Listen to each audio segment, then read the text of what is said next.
Seasonal cold and cough కి diet కి ఏమన్నా కనెక్షన్ ఉందంటారా? ఎందుకంటే చాలా మంది కోల్డ్ వస్తుంది, దగ్గులేస్తుంది అని చెప్పి ఐస్ క్రీమ్స్, చాక్లెట్స్ ఈ పర్టికులర్ సీజన్ సమ్మర్ లో హ్యాపీగా తినండి, బట్ వర్షాకాలం ఇవి తినొద్దు అంటారు. సో దానికి దీనికి ఏమన్నా లింక్ ఉంటుందా? కోల్డ్ వాటర్ తాగొద్దు, సో ఇలాంటి వాటికి కోల్డ్ కి లింక్ ఉందంటారా?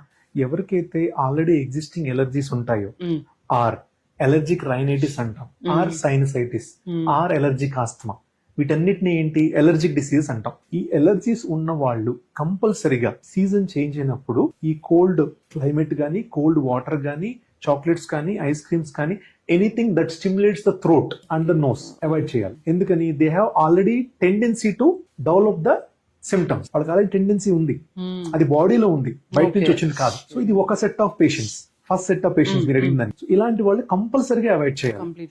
అవాయిడ్ చేస్తేనే వాళ్ళు ఈ సీజన్ ని ఈజీగా పాస్ అవ్వగలరు with some medications. Obviously season మారినప్పుడు చేంజ్ వస్తుంది కాబట్టి సమ్ మెడికేషన్స్ యూజ్ చేయాలి. సెకండ్ సెట్ ఆఫ్ పేషెంట్స్ వాళ్ళకి ఏమి ఎలర్జీస్ గానీ, ఆస్తమా గానీ, ఆర్ సైనసైటిస్ కానీ ప్రాబ్లమ్స్ లేవు, బట్ స్టిల్ ఈ టైంలో కంటిన్యూ చేయొచ్చా, అవాయిడ్ చేయొచ్చా అనేది ఎంటైర్లీ అప్ టు దెమ్. ఎందుకని వాళ్ళకి టెండెన్సీ లేదు, కానీ ఈ టైంలో డిపెండింగ్ అపాన్ ద ట్రిగ్గర్, అంటే ఎంత కూల్ టెంపరేచర్ వాటర్ కానీ కూల్ డ్రింక్ తాగారు, ఎంత కూల్ గా ఉన్న ఐస్ క్రీమ్ తిన్నారు, ఆర్ వాళ్ళు ఆ రోజు రెయిన్ లో తడిచున్నారా లేదా, or directly continuous AC exposure ఉందా లేదా, దాన్ని డిపెండింగ్ బేస్డ్ ఆన్ దట్ వాళ్ళకి కోల్డ్ వచ్చే అవకాశం ఉంటుంది. సో దాన్ని కామన్ కోల్డ్ అనుకోవాలి, ఎందుకంటే they don't have tendency.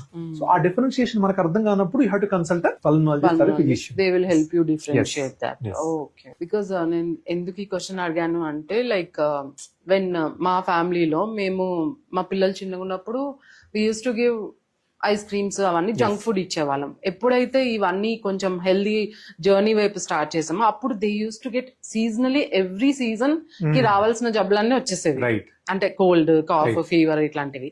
But ఈ హెల్దీ జర్నీ స్టార్ట్ చేసినప్పుడు ఎప్పుడైతే ఈ ఐస్ క్రీమ్స్, కూల్ డ్రింక్స్ ఇవన్నీ స్టాప్ చేశానో, like luckily touch wood they don't, అంటే వాళ్ళకి సీజనల్ కోల్డ్ కానీ కాఫ్ కానీ ఏవి రావు.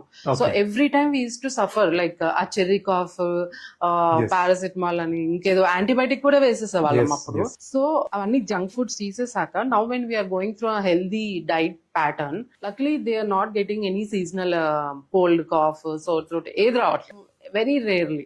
So that's how I felt diet also plays a role in this, అంటే కొంచెం తగ్గిస్తుంది మన సీజనల్ ఎలర్జీస్, ఇవన్నీ రిస్క్ ఆఫ్ సీజనల్ ఎలర్జీస్ అనేది తగ్గించేసుకుంటారు. Okay okay.